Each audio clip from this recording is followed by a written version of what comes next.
Praise the lord. ఈరోజు మీకోసం జీవముగల దేవుని మాట. సామెతల గ్రంథము 10వ అధ్యాయము 12వ వచనము. పగ కలహమును రేపును, ప్రేమ దోషములన్నిటినీ కప్పును. నిప్పు, అప్పు, పగ అవి వాటంతటవే ఎప్పటికీ కూడా తరగవట. అవి అలా ఉంచేస్తే అవి పెరుగుతూనే ఉంటాయట. నిప్పును ఆర్పాలంటే నీరు అవసరం, అప్పును తీర్చాలంటే ధనం అవసరం. మరి పగను మనము ఎలా నిర్వహించగలము?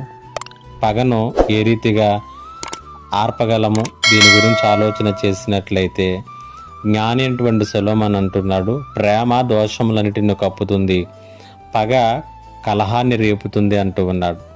పగలు ప్రతీకారాలతో నిత్యము కూడా చెలరేగిపోతున్నటువంటి సమాజంలో మనం జీవిస్తున్నాం. పగను కూడా మనం అలాగనే వదిలేస్తే అది పెరుగుతూనే ఉంటుంది కానీ తరగదు. అయితే దానిని జయించేటటువంటి ఒకే ఒక మార్గము ప్రేమ మాత్రమే అంటూ ఉన్నాడు. ప్రేమతో మాత్రమే పగను నిలువరించగలము, ప్రేమతో మాత్రమే పగను జయించగలము.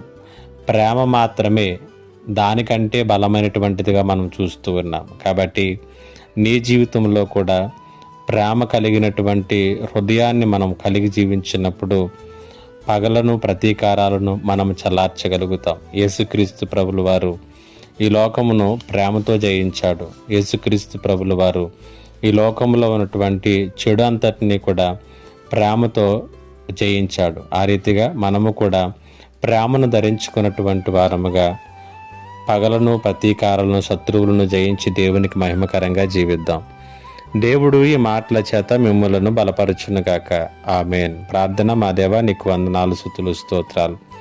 ఈ లోకంలో పగలు, ప్రతీకారాలు, పంతాలు అనేటువంటివి మా జీవితాలను పాడు చేసేటటువంటివి. వాటిని జయించడానికి ఏకైక మార్గం ప్రేమ మాత్రమే. దానిలో మా జీవితాలు కట్టమని యేసు నామములో అడిగి వేడుకొనిచున్నాను పరమ తండ్రి. ఆమేన్.